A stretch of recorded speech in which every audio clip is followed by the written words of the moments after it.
अब इनके पास वो मुद्दा बचा नहीं। उन्होंने नए मुद्दे की तलाश के लिए संभल की जामा मस्जिद को टारगेट किया, क्योंकि वो मासूम जो है उस चीज़ में इन्वॉल्व नहीं थे। वो बेचारे उस भीड़ में गए थे देखने के लिए। बहुत से ऐसे बच्चे थे जो दुकान खोलने के लिए जा रहे थे, और यह माहौल आने वाले भविष्य के लिए बहुत ही खतरनाक और बहुत ही घातक है। देश से जब तक ईवीएम नहीं हटेगी, देश नहीं बचेगा, क्योंकि पूरा शासन, पूरा प्रशासन सिर्फ भाजपा की गुलामी कर रहा है। अभी मनसे का कोई कैंडिडेट जिस गांव से था उसे 2 वोट मिला, जबकि उसके घर में 7 वोट था, और जब इन्हीं का ईवीएम वहाँ गिना जाएगा तो जीतेंगे नहीं।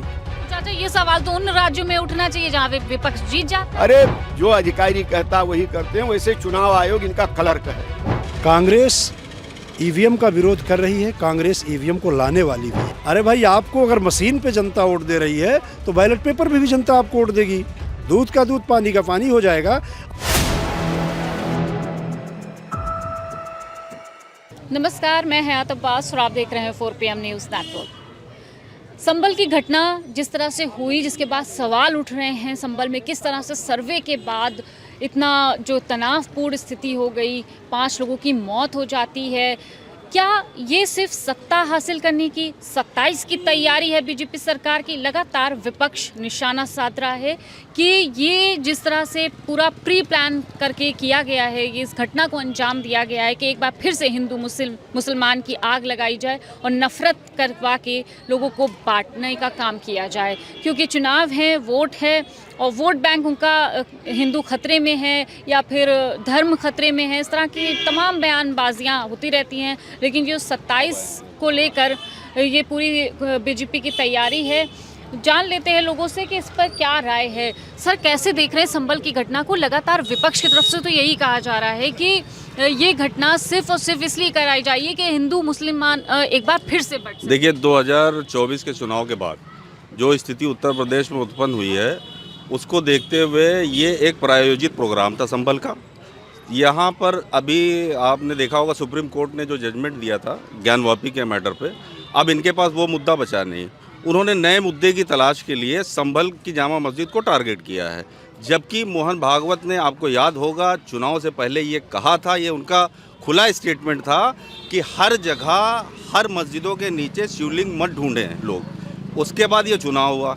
उत्तर प्रदेश का चुनाव जो था वो बीजेपी के लिए एक साख बना हुआ था, उपचुनाव, उसको छुपाने के लिए, क्योंकि उत्तर प्रदेश के चुनाव में जिस तरह से धांधली, जिस तरह से प्रशासन ने काम किया है, उस चीज़ को छुपाने के लिए संभल को टारगेट करना और मीडिया को उसका इशू बनाना, ये इनका मुद्दा था, जिसकी वजह से इतनी बड़ी घटना हुई, जिसमें 5 लोग जो है वो शहीद हुए हैं। मैं उनको शहीद का दर्जा इसलिए दे रहा हूँ कि आप ये मत समझिए कि मुसलमान है इसलिए मैं शहीद कर रहा हूँ, क्योंकि वो मासूम जो है उस चीज़ में इन्वॉल्व नहीं थे। वो बेचारे उस भीड़ में गए थे देखने के लिए। बहुत से ऐसे बच्चे थे जो दुकान खोलने के लिए जा रहे थे, उनको भी गोली का शिकार होना पड़ा। और ये बहुत ही दुखद है कि योगी प्रशासन अब उस पर, उन पुलिस वालों पे कार्रवाई करने के बजाय उन लोगों पे कार्रवाई कर रहा है जो भीड़ का रूप लेके गए थे। वो ये देखने गए थे, क्योंकि जामा मस्जिद के बाहर बता रहे थे लोग पानी चल रहा था, वही देखने के लिए कहीं जामा मस्जिद में खुदाई तो नहीं हो रही है। देखिए, आपने कहा कि ये वो उन पे कार्रवाई हो रही है जो भीड़ गई थी, तो क्या ये माहौल बना रहे हैं योगी आदित्यनाथ के हिंदुओं के साइड हैं, हिंदू खतरे में है, मुसलमान को जिस तरह से टारगेट किया जा रहा है, कहीं ना कहीं उन जो कट्टरवादी हैं उन लोगों को खुश करने के लिए सरकार इस तरह के कदम उठा रही है? 27 की कुर्सी एक बार फिर देखिए, संवैधानिक पद पर बैठा हुआ व्यक्ति जो ये बात कहेगा बटोगे तो कटोगे, तो उसका आप दिमाग खुद ही समझ सकती हैं कि उसकी सोच क्या है। जब उस व्यक्ति की सोच मुख्यमंत्री बनने के साथ ही सेकुलर नहीं रह गई, तो आप उसके बारे में क्या सोच सकती हैं? वो तो यही कहेगा कि वो तो हिंदू को मुसलमान से, मुसलमान को हिंदू से सिर्फ लड़ाने की राजनीति कर रहा है और उत्तर प्रदेश का माहौल ख़राब कर रहा है। और यह माहौल आने वाले भविष्य के लिए बहुत ही खतरनाक और बहुत ही घातक है। बिल्कुल, ईवीएम पे लगातार विपक्ष सवाल उठा रहा है ना, बार बार ईवीएम पे सवाल उठ रहे हैं, लेकिन बीजेपी का कहना है कि जब हम ये हार जाते हैं तो ईवीएम को लेकर। देखिए, ईवीएम का मुद्दा कांग्रेस ने बहुत पहले उठाया था, मगर कुछ कारणवश लोगों ने कहा कि नहीं भाई, ईवीएम में ये चीज़ नहीं है, उनको प्रूफ नहीं कर पाए, सैंपल भी लाए गए उसके, उस चीज़ को। मगर आज की डेट में आप ये देख लीजिए कि जिस तरह से मतगणना होने के बाद वोटों का प्रतिशत बढ़ रहा है, भाई मतगणना में आप चुनाव आयोग की जो वेबसाइट है उस पर जब गणना होती है तो उसकी रिपोर्ट्स आती रहती है, मगर उसके बाद जब फाइनल रिजल्ट आ रहा है उसमें जो डिफरेंस पैदा हो रहे हैं, जितने वोट पड़े उसके अतिरिक्त ये 10 से 12% वोट कहाँ से आ जा रहे हैं, इसलिए ईवीएम पे शक हो रहा है। और ईवीएम के लिए राहुल गांधी जी ने कह दिया है कि ईवीएम के लिए हम एक यात्रा निकालेंगे और ईवीएम हटाओ इस देश से। जब तक ईवीएम नहीं हटेगी देश नहीं बचेगा, क्योंकि पूरा शासन, पूरा प्रशासन सिर्फ भाजपा की गुलामी कर रहा है और उस गुलामी से आज़ादी दिलाने के लिए ईवीएम हटाना बहुत ज़रूरी है। देखिए, लगातार कांग्रेस ईवीएम पे सवाल उठा रही है, क्या लगता है पूरा विपक्ष आएगा, एकजुट होकर उतरेगा? बिल्कुल बिल्कुल, पूरा विपक्ष जो है वो उनके साथ में है। अभी इंडिया गठबंधन के लोग तो साथ में ही हैं। आप देखिए कि अभी बहुत ही हाल में बहन कुमारी मायावती जी ने भी अपने विचार रखे ईवीएम को लेके। ईवीएम को लेके केवल ऐसा नहीं है कि कांग्रेस या इंडिया गठबंधन के सहयोगी दल ही बोल रहे हैं, कि जो बहुजन समाज पार्टी की मुखिया ही बोल रही हैं। भारतीय जनता पार्टी को छोड़ के हर दूसरे राजनीतिक संगठन का ये साफ कहना है कि ईवीएम से घोटाले हो रहे हैं, ईवीएम से मतों की चोरी हो रही है, ईवीएम से जो है बहुत ज़्यादा बड़े पैमानों पे वोट का ओवरफ्लो हो रहा है। चाचा, चाय आप लोग पी रहे थे, चाय पे चर्चा चल रही है, लगातार सदन में भी एक चर्चा चल रही है, ईवीएम को लेकर विपक्ष सवाल उठा रहा है। क्या लगता है ईवीएम से गड़बड़ी होती है? ईवीएम से तो निश्चित गड़बड़ी होती है और ईवीएम को पूरी तरह से भारतीय जनता पार्टी संचालित कर रही है। जहां चाहती है वहां जीत लेती है, जहां नहीं चाहती वहां छोड़ देती है। इसका जीता जागता उदाहरण भी है कि अभी मनसे का कोई कैंडिडेट जिस गांव से था उसे 2 वोट मिला, जबकि उसके घर में 7 वोट था। किसी गांव में सारा वोट कांग्रेस को दिया गया और कांग्रेस को उस बूथ पर 1 वोट नहीं मिला। तो समस्या तो है। दूसरी बात, जैसे देखने को मिलता है कि ईवीएम 98% चार्ज रहता है। अगर दिन भर वोटिंग हुई तो उसका कुछ चार्ज तो कम होना चाहिए, बैटरी कम होनी चाहिए। और हमारे समझ में तो यही आता है कि ये लोग ईवीएम ही बदल देते हैं। पूरा सेटिंग जो पहले करते थे, अब सेटिंग के बजाय सीधा ईवीएम बदलना शुरू कर दिए हैं। ये पक्का है। अगर ये लोग जरा भी ईमानदार हैं तो 4-6 लोकसभा करवा दें बैलेट से चुनाव, पता चल जाएगा इनको कितना वोट मिलता है। और 5 किलो राशन पर वोट नहीं मिल रहा है। जो 5 किलो राशन के लोग बात कहते हैं, वो लोग राशन भी ले लेते हैं, वोट भी नहीं देते हैं। वोट कोई इनको ठेका नहीं लिया है कि हम तुम्हें 5 किलो राशन पर वोट देंगे। जब वोट कोई नहीं देता है, वोट कोई इनको नहीं करता है, तो चाचा जीत कैसे जाता है? अरे जब ये खुद अपनी मशीन सेट करके ईवीएम लगाते हैं, जो बूथ पर ईवीएम रहता है उसे हटा देते हैं, और जब इन्हीं का ईवीएम वहाँ गिना जाएगा तो जीतेंगे नहीं। तो चाचा, ये सवाल तो उन राज्यों में उठना चाहिए जहाँ विपक्ष जीत जाता है। अरे जहाँ 2, 4, 10 सीट से जिता देते हैं, जहाँ एक तरफा वोट होता है वहाँ ये नहीं जीत पाते। और जहाँ थोड़ा कम ज़्यादा होता है, 45%, 55% के बीच में जहाँ होता है, तहाँ अपना बढ़ा लेते हैं। मतलब आपको लगता चुनाव है आयोग तो इनका बिल्कुल समझिए कि बाबू क्लर्क जैसे होते हैं दफ्तर में, जो अधिकारी कहता वही करते हैं, वैसे चुनाव आयोग इनका क्लर्क है। अब ये लोग कहते हैं न्यायालय पर भरोसा करो। न्यायालय क्या? जब न्यायमूर्ति को ये लोग राज्यसभा भेजते हैं, चीफ जस्टिस रिटायर होने के बाद राज्यसभा जाता है, तो न्यायालय क्या है?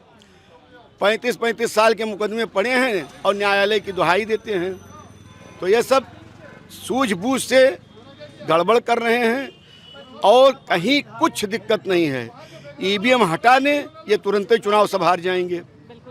देखिए सर, लगातार आपसे तो मैं काफ़ी चर्चा होती रहती है, हम जब भी आते हैं, लेकिन एक जो बड़ा मुद्दा बना हुआ है, ईवीएम का मुद्दा बना हुआ है महाराष्ट्र में हार के बाद। सर, बड़ा सवाल ये भी उठ रहा है कि जिन राज्यों में कांग्रेस या दूसरी पार्टियां जीत जाती हैं, वहाँ ईवीएम का सवाल क्यों नहीं उठता?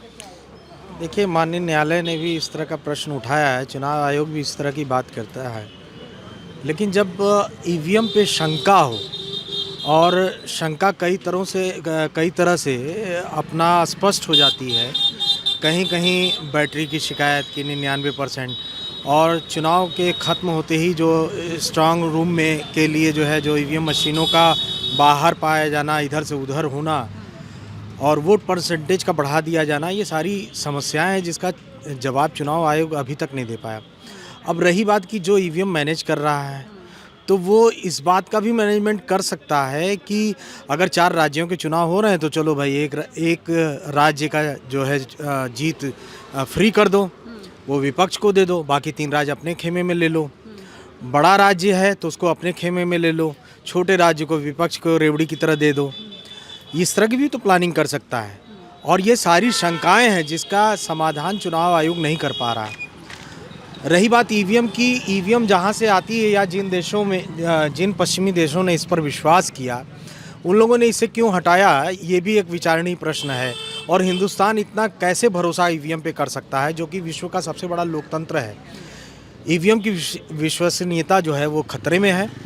और अगर विपक्ष के साथ जो गठबंधन है वो ईवीएम से वोटिंग नहीं चाहता है तो सत्ता पक्ष क्यों इसके पक्ष में रिजिड है। यही सत्ता पक्ष भारतीय जनता पार्टी जब विपक्ष में थी तो ईवीएम पे सवाल तरह तरह के खड़े करती थी। तो वो ये मान के चले कि भाई चुनाव अगर ईवीएम से विपक्ष नहीं विश्वास कर रहा है तो बैलेट पेपर पे क्या सत्ता पक्ष को विश्वास नहीं है? बैलेट पे जो जनता वोट डालेगी क्या सत्ता पक्ष को विश्वास नहीं है, भाजपा को विश्वास नहीं है बैलेट पेपर पे? इतने वर्षों से हमारा जो लोकतंत्र सुरक्षित रहा, जिसका दम हम लोगों ने विश्व में भरा कि हम सबसे बड़ा लोकतंत्र हैं, चुनाव के ही बल पे हम सत्ता में अपने लोकतंत्र को बचाए रहे, वो तो बैलेट पेपर से ही होता रहा। अमेरिका, जर्मनी, जापान जैसे देश जो ईवीएम का इस्तेमाल करते थे या अब कर रहे हैं तो ना के बराबर कर रहे हैं। अमेरिका के चुनाव में ईवीएम का इस्तेमाल ना के बराबर होता है। तो हिंदुस्तान जो कि विकासशील देश की श्रेणी में आता था, अब जो है वो धीरे धीरे पिछड़े देशों की श्रेणी में आ गया है। वो ईवीएम पे कैसे वो बैलेट पेपर पे क्यों नहीं भरोसा करता, ईवीएम पे इतना क्यों विश्वास कर रहा है? साफ झलकता है कि लोकतंत्र में एन केन प्रकारेण बना रहना इनकी मंशा है, इसलिए ये ईवीएम को हटाना नहीं चाहते हैं। जो लोकतंत्र के मापदंड 2014 से पहले होते थे, रैलियों में भीड़, चुनाव प्रचार में जो जनता आती थी, उसे देखकर एक अंदाज़ा लगाया जाता था, जनता भी अंदाज़ा लगाती थी और आप मीडिया के बंधु भी अंदाज़ा लगाते थे कि नहीं, इनकी रैली में बड़ी भीड़ थी और लगता है चुनाव इनके पक्ष में जा रहा है। चुनाव कांग्रेस के पक्ष में दिखता है, विपक्ष के पक्ष में दिखता है, और कैसे एक तरफा वोट वो भारतीय जनता पार्टी को मिल जाता है। अभी महाराष्ट्र के एक पोलिंग बूथ पे 70% पोलिंग हुई और वहाँ पे लोगों का कहना है कि उन्होंने 100% जो है वो कांग्रेस को वोट दिया और वो सड़कों पर आ गए और वहाँ पे कांग्रेस को 0 वोट मिला है। ये सब शंका का विषय नहीं है। इससे पहले भी एक प्रत्याशी था, साउथ का ही एक चुनाव था, उसमें उस प्रत्याशी को 0 वोट मिले। उसका एक सवाल था चुनाव आयोग से भी और सुप्रीम कोर्ट से भी कि भाई हमने अपना वोट तो दिया होगा, वो कहाँ चला गया। बिल्कुल, इससे पहले जब लोकसभा का चुनाव हुआ था तब भी ऐसी कुछ तस्वीरें भी सामने आई थी, सोशल मीडिया पे कुछ वीडियोस भी वायरल हुए थे कि चुनाव मतलब वो जो वोट दे के आए हैं उनका वोट भी वहाँ तक नहीं पहुँचा है। तो ये बड़ा सवाल है अपने आप में। मैं वही बातें कह रहा हूँ कि ईवीएम पे उंगली आज एक दिन में नहीं उठी है, या कांग्रेस के राष्ट्रीय अध्यक्ष ने जो ईवीएम के पक्ष में जन आंदोलन, देशव्यापी आंदोलन चलाने की बात कही है, वो अचानक नहीं कह दी है। बहुत सारी शंकाएं, बहुत सारे सबूत ईवीएम के खिलाफ थे, जिस पर सरकार, चुनाव आयोग और सुप्रीम कोर्ट को संज्ञान लेना चाहिए था, लेकिन जो गंभीरता दिखानी चाहिए थी, इन तीनों संस्थाओं ने वो गंभीरता नहीं दिखाई। तो ऐसे में विपक्ष में सबसे बड़ा दल होने के नाते, इंडिया गठबंधन में सबसे प्रमुख दल होने के नाते, इसकी गंभीरता को, लोकतंत्र को बचाए रखने की गंभीरता को देश की आज़ादी दिलाने वाले दल ने, कांग्रेस पार्टी ने और उसके राष्ट्रीय अध्यक्ष ने अब ये तय किया है कि ईवीएम को लेकर देशव्यापी आंदोलन चलेगा और ईवीएम को अब लोकतंत्र के चुनाव में लोकतंत्र को बचाने के लिए इसे जाना होगा। बैलेट पेपर की पुनः वापसी होगी। आप जल्दीबाजी की बात करते हैं कि आधुनिक युग आ गया है, उसमें डिजिटल कारण बताते हैं कि ईवीएम से जल्दी वोटिंग हो जाती है, जल्दी वोट पड़ जाते हैं, जल्दी गिनती हो जाती है, लेकिन मुझे तो नहीं लगता कि जल्दी गिनती हो जाती है। सुबह जो है गिनती शुरू होती है और देर रात तक चलती रहती है। ईवीएम में जो कैलकुलेशन है, आप देखिए बैलेट पेपर का जब वोटिंग हो जाती थी उसके बाद सारे प्रमुख दल के जो वहाँ पे एजेंट होते थे वो लोग बैलेट पेपर बंद कराते थे, वोटों की संख्या गिना के वहाँ जो नोट कर देते थे वही संख्या बाद में गिनती के दिन गिनी जाती थी। अब डिजिटल हो गया, अब ईवीएम आ गई, फास्ट काउंटिंग आ गई, उसके बावजूद जिस दिन पोलिंग ख़त्म होती है उस दिन लास्ट में कितना वोट पड़ा इसको बताने में 3 दिन लग जाते हैं, कभी कभी 11 दिन। उत्तर प्रदेश के चुनाव में तो सेकंड और थर्ड फेज़ के जो वोट पड़े थे उसमें अंतर बताने के लिए 11 दिन लग गया। तो आप बताइए कि इससे क्या फास्ट हुआ? कोई फास्ट हुआ? हाँ, लोकतंत्र जरूर खतरे में आ गया और लोकतंत्र में विश्वास जरूर उठ गया। देखिए, तो क्या लगता है सर कि जो पूरा ईवीएम का ये जो मुद्दा चल रहा है इसमें पूरा विपक्ष साथ होके उतरेगा? जैसे राहुल गांधी ने भी कहा हम यात्रा निकाल लेंगे ईवीएम के खिलाफ। देखिए, मेरी अपनी एक सोच है, मैं शुरू से इसका विरोध करता आया हूँ कि उतरे या ना उतरे, समाज में बुरा हो रहा है, देश में बुरा हो रहा है, या हमारे घर परिवार में कुछ बुरा हो रहा है, तो एक जिम्मेदार नागरिक होने के नाते, घर परिवार का मुखिया होने के नाते हम किसी भी चीज़ के विरोध करने के लिए स्वतंत्र हैं। ये लोकतांत्रिक देश है, यहाँ स्वतंत्र भारत में हम जीवन जी रहे हैं। इसलिए एक जिम्मेदार व्यक्ति का अगर कहीं गलती हो रही है तो उस पर विरोध करना लाजमी होता है। कांग्रेस ईवीएम का विरोध कर रही है, कांग्रेस ईवीएम को लाने वाली भी है, लेकिन वो लाने के लिए इसलिए लाई थी कि हम चुनाव को और सरल तरीके से लड़ेंगे और जल्दी उस पर कोई ना कोई निर्णय लेंगे। अगर कांग्रेस उस मशीन को लाई है तो कांग्रेस ही उसका विरोध भी कर रही है, तो उसका एक स्पष्ट कारण है कि मशीन। अब ये कहते हैं कि भाई खुद ही लेकर आए और खुद विरोध उसी पे आ रहे हैं, खुद लेके आए हैं और उस पर गलतियां दिख रही हैं, तो हम भी तो चुनाव में उसमें शामिल होंगे, हम उससे हटेंगे तो नहीं, हम उसका विरोध कर रहे हैं। और आप ये डंका बजा के स्टेज पर खड़े होकर कह रहे हो कि पूरा मैंडेट हमको मिल रहा है, पूरे देश की जनता मेरे साथ है, तो आपको बैलेट पेपर से चुनाव कराने में किस चीज़ की दिक्कत है? अरे भाई, आपको अगर मशीन पे जनता वोट दे रही है तो बैलेट पेपर पे भी जनता आपको वोट देगी। दूध का दूध, पानी का पानी हो जाएगा। और आधे से ज़्यादा देश की आबादी ये चाहती है कि मशीन पे चुनाव ना हो, तो आप देश की जनता की आवाज़ सुनो। लेकिन कारण क्या है? मोदी 2014 से जब से प्रधानमंत्री बने हैं वो देश की जनता के सुनने के बारे में कभी विचार ही नहीं किए। वो हमेशा अपने मन की बात किए हैं, अपने मन का किए हैं, आज भी वही करते आ रहे हैं। इस तरह से लोकतंत्र जीवित नहीं रहेगा, ये लोकतंत्र चलाने का तरीका नहीं है। अगर भारत के नागरिक, भारत का प्रदेश कोई इसका विरोध कर रहा है और वहाँ की जिम्मेदार जनता विरोध कर रही है, राहुल गांधी कोई सामान्य व्यक्ति नहीं है, खड़गे जी कोई सामान्य व्यक्ति नहीं है।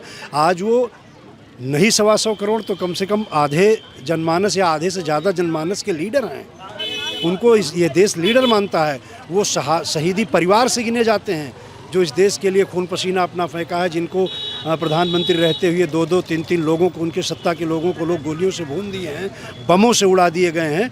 वो जिम्मेदार परिवार आज खड़ा होकर के और पूरे देश के पटल पे ये कह रहा है, पूरे विश्व के पटल पे ये कह रहा है, सर्वोच्च न्यायपालिका के सामने गुहार लगा रहा है, हम अब थक चुके हैं, अब हम ईवीएम से चुनाव नहीं करा सकते हैं। देखिए, लोगों की तो राय ये है कि जल्द से जल्द ईवीएम ख़त्म की जाए, और एक तरफ विपक्ष भी है जो सवाल उठा रहा है, और राहुल गांधी ने भी कह दिया कि वो ईवीएम के खिलाफ यात्रा निकालेंगे। फिलहाल क्या कुछ होगा ईवीएम को लेकर, सरकार क्या कुछ करती है, इस पर देखने वाली बात होगी। कैमरा पर्सन सत्यनारायण के साथ मैं हयात अब्बास, 4PM न्यूज़ नेटवर्क।